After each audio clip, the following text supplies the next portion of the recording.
अस्सलाम वालेकुम। अब हम इस वीडियो में पार्ट 2 की बात करेंगे which are specific adenomas of your क्या कहते हैं पिट्यूटरी ग्लैंड।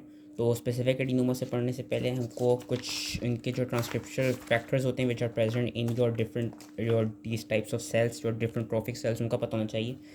एक तो ये कि जो सोमेटोट्रॉफ्स, मेमोसोमेटोट्रॉफ्स, लैक्टोट्रॉफ्स और थायरोट्रॉफ्स होते हैं, they all have they all express the PIT1 transcription factor. ठीक है, PIT1 ट्रांसक्रिप्शन फैक्टर इन चारों में होता है, और जब इन चारों का एडिनोमा होगा तो ये ज़्यादा ज़्यादा बढ़ावा मिलेगा हमको।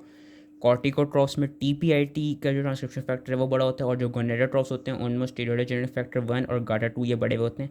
एंड साथ में जो लैक्टोट्रॉफ्स होते हैं, लैक्टोट्रॉफ्स में PIT1 के साथ साथ अल्फा रिसेप्टर, जो एस्ट्रोजन रिसेप्टर अल्फा है, ER अल्फा, वो भी इसमें बड़ा हुआ, या वो भी इनके अंदर क्या कहते हैं प्रेजेंट होता है, वो भी एक्सप्रेस करते हैं ये लोग।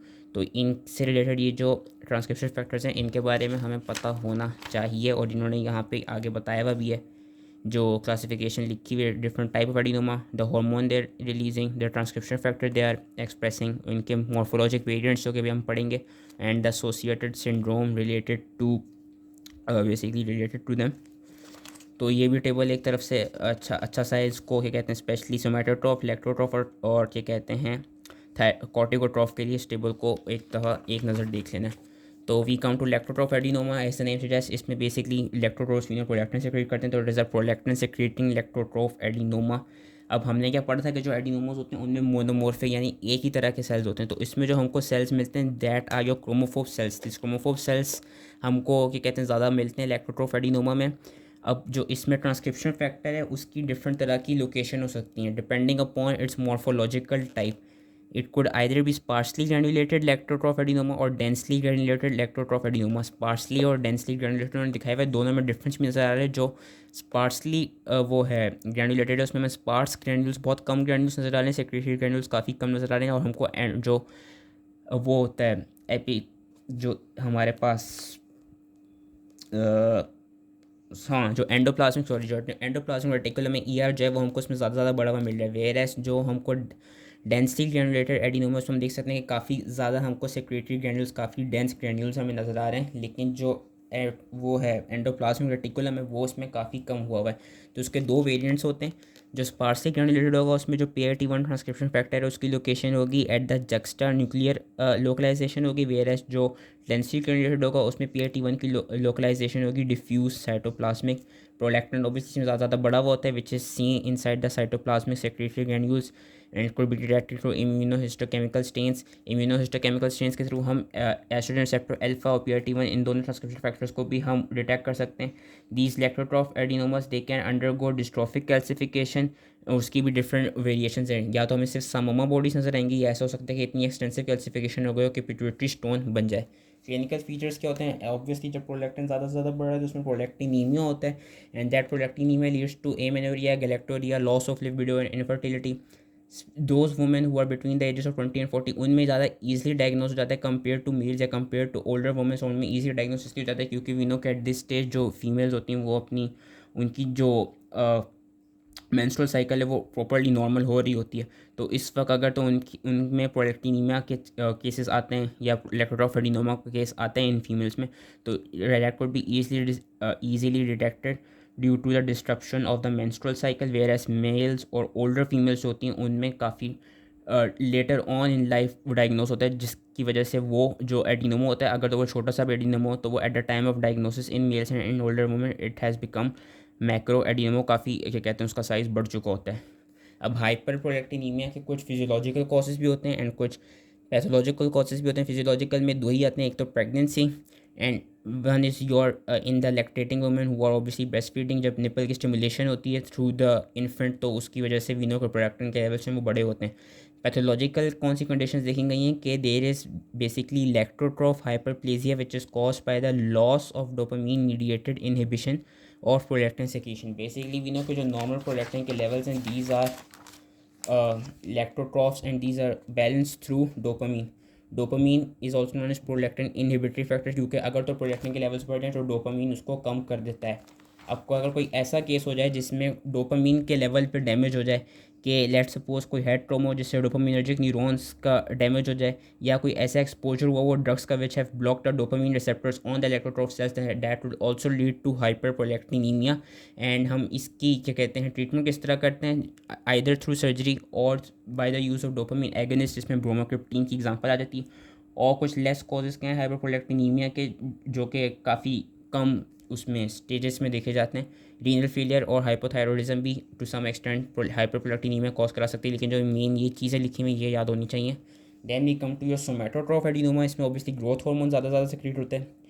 अब depending upon the age group, अगर तो चिल्ड्रन में होगा तो ये जाइगेंटिज्म कॉज करेगा, अगर तो एडल्ट्स में होगा तो एक्रोमेगली कॉज करेगा। बेसिकली अगर तो बोन की एपिफाइसिस ने प्रॉपर्ली भी फ्यूज़ नहीं किया है, जो कि ज़्यादातर चिल्ड्रन में नहीं किया होता, तो उन केसेस में हमको जाइगेंटिज्म मिलता है। और अगर तो फ्यूज़ हो चुकी हैं, जो कि एडल्ट्स के केस में हो चुकी होती हैं, तो उन केसेस में हमको एक्रोमेगली मिलती है। इसकी मॉर्फोलॉजी क्या है, इसकी भी अगेन इसकी दो मॉर्फोलॉजिक वेरिएंट्स हैं, densely granulated somatotroph adenoma and sparsely granulated, जिस तरह उसके थे इलेक्ट्रोट्रॉफी। लेकिन इसमें ये देखा गया कि जो डेंसली ग्रैन्युलेटेड पैटर्न होगा उसमें हमको इओसिनोफिलिक सेल्स यानी जो एसिडोफिल्स होंगे वो ज़्यादा मिलेंगे with granular cytoplasm and a large central nucleus with prominent nucleoli. Whereas जो स्पार्सली ग्रैन्युलेटेड पैटर्न होता है उसमें हमको क्रोमोफोब सेल्स ज़्यादा मिलते हैं, यानी क्रोमोफोब सेल्स ही नजर आते हैं, क्योंकि we know it is monomorphic with patchy weak staining for growth hormone. इसमें जो स्टेनिंग होती है ग्रोथ हार्मोन की वो डिफ्यूज और स्ट्रॉन्ग होती है डेंसली वेरिएंट में। वेरस जो स्पार्स वाला वेरिएंट होता है, स्पार्सली ग्रैन्युलेटेड वाले वेरिएंट में हमको वीकली स्टेनिंग मिलती है ग्रोथ हार्मोन की, एंड हमको साइटोकैरेटिन की भी स्टेनिंग स्पार्स वाले पैटर्न में मिलती है कि there is para nuclear glossy inclusion which is known as fibrous body composed of intermediate filaments that stain for cytokeratin।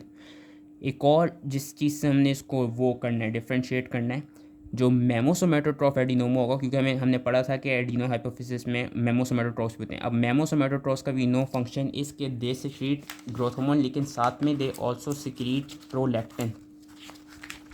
कि जो मेमोसोमेटोट्रॉफ्स हैं they secrete both growth hormone and prolactin. तो जो मेमोसोमेटोट्रॉफ का एडिनोमा होगा नो डाउट उसमें भी ग्रोथ हार्मोन को बढ़ावा मिलेगा, लेकिन उसमें हमें साथ में प्रोलैक्टिन भी बढ़ावा मिलता है। और जो इसकी हमको वो मिलती है मॉर्फोलॉजिकल पैटर्न मिलते हैं दैट इज़ रिलेटेड टू या that is similar to the densely granulated somatotroph adenoma. And जो मेमोसोमेटोट्रॉफ एडिनोमा है इसको हमने सोमेटोट्रॉफ लेक्टोट्रॉफ एडिनोमा से डिफ्रेंशिएट इस तरह करना है कि जो मेमोसोमेटोट्रॉफ एडिनोमा होगा अगेन ग्रोथ हार्मोन प्रोलैक्टिन दोनों इंक्रीज़ हुए होंगे, दोनों केसेस में इंक्रीज़ होंगे, लेकिन मेमोसोमेटोट्रॉफ में जो मेमोसोमेटोट्रॉफ्स हैं जो वो वाले सेल्स हैं वही इन दोनों हार्मोन्स को बढ़ा रहे होंगे। वेरएस सोमेटोट्रॉफ लेक्टोट्रॉफ एडिनोमा में ये होगा कि सोमेटोट्रॉफ ग्रोथ हार्मोन बढ़ा रहे होंगे, लेक्टोट्रॉफ प्रोलैक्टिन बढ़ा रहे होंगे। तो इस तरह हमको दो डिफ्रेंशिएटेड सेल्स नज़र आ रहे होंगे। ये एक डिफ्रेंशिएटिंग उन्होंने बेसिकली पॉइंट लिखा हुआ है। सोमेटोट्रॉफ एडिनोमा की खैर हम बात कर रहे थे तो हम क्लिनिकल फीचर्स पर आ जाते हैं कि persistently elevated levels of growth hormone they also stimulate the hepatic secretions of insulin like growth factor 1। और इसी की वजह से इंसुलिन लाइक ग्रोथ फैक्टर 1 जो ज़्यादा बढ़ते हैं तो हमको कोई डिफरेंट तरह के साइन और सिम्टम्स नजर आते हैं। चिल्ड्रन का मैंने बताया तो हमें जाइगेंटिज्म होगा। जाइगेंटिज्म की किस तरह की स्टेट होगी, इन स्टेट्स को हमें याद रखना होगा कि there would be generalised increase in the body size with disproportionately long arms and long legs और आर्म्स इसमें बड़े हुए होंगे, और बॉडी का साइज़ भी जो है वो ओवरऑल इंक्रीज हुआ होगा। वेयर एज एक्रोमेगली के केस में हमको जो ग्रोथ मिलेगी that would be more prominent in your skin, soft tissues, viscera like thyroid, heart, liver, adrenal glands and bones of the face, bones of hands and feets. जो bone density होगी वो भी increase हुई भी होगी which is known as hyperostosis in the spine and in the hips. के hips और spine की जो बोन डेंसिटी वो इंक्रीज हुई भी होगी। जो मोस्ट इंपॉर्टेंट फाइंडिंग वो मिलती है वो ये मिलती है कि जो लोअर जॉ होता है उसकी इन्लार्जमेंट हुई होती है which results in the protrusion. Prognathism होती है कि enlargement of the jaw results in its protrusion and broadening of the lower face. Feet और हैंड्स हैं वो भी इन्लार्ज हुए होते हैं, एंड जो फिंगर्स होती हैं they might become thicken and sausage like. तो ये जो फाइंडिंग्स हैं जिसमें मोस्ट इंपॉर्टेंट इस प्रोग्नेसिज्म वो हमको इसमें याद रखनी होगी एक्रोमेगली के केस में। और ग्रोथ हार्मोन का excess it is not necessary कि एडिनोमा की वजह से ही हो, it could also occur due to gonadal dysfunction, due to diabetes, due to generalized muscle weakness, hypertension, arthritis, congestive heart failure, and it is also an increased risk for GI cancers। Diagnosis हम किस तरह करते हैं कि एक तो हमको सिरम में ग्रोथ हार्मोन और IGF-1 के लेवल्स बड़े में मिलेंगे। दूसरा एक टेस्ट कराएंगे जिसमें हम ये देखेंगे कि they would be failure to suppress growth hormone production in response to an oral load of glucose. जब ओरल लोड ऑफ ग्लूकोज देंगे तो ग्रोथ हार्मोन की जो प्रोडक्शन है वो सप्रेस नहीं होगी। ट्रीट किस तरह करते हैं, सर्जिकली ट्रीट करते हैं या फार्माकोलॉजिकली ट्रीट करते हैं। फार्माकोलॉजिकल में हम सोमेटोस्टेटिन एनालॉग्स देते हैं या somatostatin, what is your somatostatin? Somatostatin is basically an inhibitor of growth hormone. I think शायद पीछे लिखा हुआ हो कि हाँ ये growth hormone releasing inhibitory hormone, that is your somatostatin. तो हम सोमेटोस्टेटिन के एनालॉग्स देते हैं या हम ग्रोथ हार्मोन रिसेप्टर के एंटेगनिस्ट देते हैं। इसमें याद रखना कि अगेन इसकी भी वी स्टडी डेंसली और स्पार्सली ग्रैनुलेटेड पैटर्न होते हैं, लेकिन जो स्पार्सली ग्रैनुलेटेड वाला पैटर्न होते हैं वो काफ़ी ज़्यादा एग्रेसिव होता है and it is less responsive to somatostatin analogues. Then comes your corticotroph adenoma. Corticotroph adenoma में ACTH के लेवल बड़े होंगे। जब ACTH के लेवल बड़े हुए होते हैं ना, एज अ रिजल्ट होता है कि it causes adrenal hypersecretion of the cortisol and development of hypercortisolism which is known as Cushing syndrome. Cushing syndrome हम एड्रीनल ग्लैंड्स के साथ अलग से पढ़ेंगे, लेकिन इसमें एक मेन चीज़ याद रखनी है कि जो मेन डिफरेंशिएटिंग पॉइंट है between Cushing disease and Cushing syndrome. Cushing disease is basically a subtype of Cushing syndrome, या यू कैन से कि Cushing disease basically leads to Cushing syndrome. Cushing disease में क्या होता है, Cushing disease में मसला होता है पिट्यूटरी ग्लैंड के लेवल पे, पिट्यूटरी एडिनोमा हुआ होता है, कॉर्टिकोट्रोफ एडिनोमा हुआ होता है, जिसकी वजह से ACTH के लेवल्स बढ़े हुए होते हैं कुशिंग डिजीज़ में। अब होता है कि जब ACTH के लेवल बड़े हुए होते हैं तो वो एड्रीनल ग्लैंड्स पे जाके ऐड करते हैं, एज अ रिजल्ट वो कॉर्टिसोल को ज़्यादा से ज़्यादा बढ़ा देते हैं। जब कॉर्टिसोल ज़्यादा से ज़्यादा बढ़ जाता है तो कॉर्टिसोल के बढ़ने से क्या होती है, कॉर्टिसोल के बढ़ने से हो जाता है Cushing syndrome. It is not necessary कि कुशिंग सिंड्रोम में ACTH बढ़ा हुआ हो या ना हो, क्योंकि कुशिंग सिंड्रोम में ACTH नॉर्मल हो सकता है, लेकिन कुशिंग डिजीज़ का याद रखना है कि कुशिंग डिजीज़ में जो ACTH होगा वो हमें हमेशा बढ़ा हुआ मिलेगा। और इसके भी again at the time of diagnosis जो कॉर्टिकोट्रोफ एडिनोमा होता है, it is usually micro adenoma. दो पैटर्न हैं, डेंसली ग्रैनुलेटेड, स्पार्सली ग्रैनुलेटेड। जो डेंसली वाला पैटर्न है उसमें बेसोफिलिक सेल्स मिलते हैं, जो स्पार्सली वाला पैटर्न है उसमें हमको क्रोमोफोबिक सेल्स मिलते हैं। एंड इसमें ये देखा गया है कि जो इसके जो दोनों वेरिएंट्स हैं they both positively stand for PS which is periodic acid shift, उसके लिए स्टेन कर जाते हैं। एंड ये देखा गया कि क्या कहते हैं, they are also positive for TPIT, जो कि हमने इसका ट्रांसक्रिप्शन फैक्टर पढ़ा था। इसकी एक और टाइप होती है विच इज़ जो क्रुक सेल एडिनोमा कॉर्टिकोट्रोफ की, जिस तरह एक और जिस तरह क्या कहते हैं डेंसली ग्रैनुलेटेड और स्पार्सली ग्रैनुलेटेड पैटर्न है, उसी तरह एक और पैटर्न क्रुक सेल एडिनोमा, लेकिन वो इतना इंपॉर्टेंट नहीं है कि इसमें बेसिकली रिंग लाइक डिपोजिशन वाली होती है साइटोकेराटिन की। अच्छा, मैंने इतनी लंबी चौड़ी कुशिंग डिजीज़ और कुशिंग सिंड्रोम की कहानी इसलिए बताई थी क्योंकि होता क्या है, एज आई स्टेटेड बिफोर, जब पिट्यूटरी ग्लैंड्स में कोई मसला होगा, वहाँ पे कोई एडिनोमा हुआ होगा, ACTH पड़ा होगा, that is known as Cushing disease. अब होता क्या है, कुशिंग डिजीज़ की वजह से कुशिंग सिंड्रोम कॉज हो जाता है। And usually when the patient presents, तो कभी कभी ये होता है कि कुशिंग सिंड्रोम को ट्रीट करने के लिए क्या किया जाता है, we sometimes remove adrenal gland. अब उससे नो डाउट कुशिंग सिंड्रोम तो ट्रीट हो जाएगा, एड्रीनल ग्लैंड्स की रिमूवल हो गया, लेकिन it leads to another syndrome which is known as Nelson syndrome. What is Nelson syndrome? Nelson syndrome is basically large destructive pituitary adenoma which develops in patients after the surgical removal of adrenal glands for the treatment of Cushing syndrome. कि Nelson syndrome में ये होता है कि due to Cushing disease, इस तरह imagine करें कि जो पेशेंट है उसके ब्रेन के लेवल पे, पिट्यूटरी ग्लैंड के लेवल पे मसला है। अब उस मसले की वजह से हुआ क्या, एड्रीनल ग्लैंड्स का मसला बन गया, कुशिंग सिंड्रोम हो गया। तो एड्रीनल ग्लैंड का मसला ट्रीट करने के लिए क्या किया, एड्रीनल ग्लैंड्स रिमूव हो गए। अब वो एड्रीनल ग्लैंड वाला मसला तो हल हो गया, मतलब कुशिंग सिंड्रोम हो गया हल, लेकिन कुशिंग डिजीज़ अभी तक प्रेजेंट है।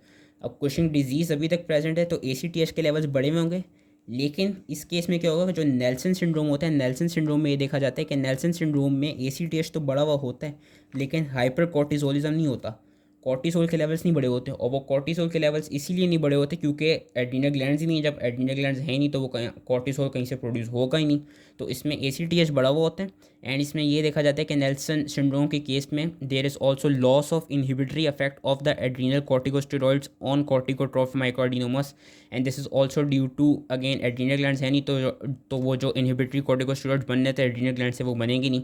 तो जो कॉर्टिकोट्रोफ माइक्रोएडिनोमा है, देयर इज अ चांस कि वो मैक्रो एडिनोमा में कन्वर्ट हो जाए। एंड जो नेल्सन सिंड्रोम के पेशेंट्स होते हैं उनमें हाइपर कॉर्टिसोलिज्म नहीं मिलता, उनमें हाइपर पिगमेंटेशन मिलती है। हाइपर पिगमेंटेशन इसलिए मिलती है क्योंकि जो ACTH है जो पिट्यूटरी ग्लैंड में बन रहा है, that basically derives from POMC which was your pro ओपियो मेलानोकॉर्टिन।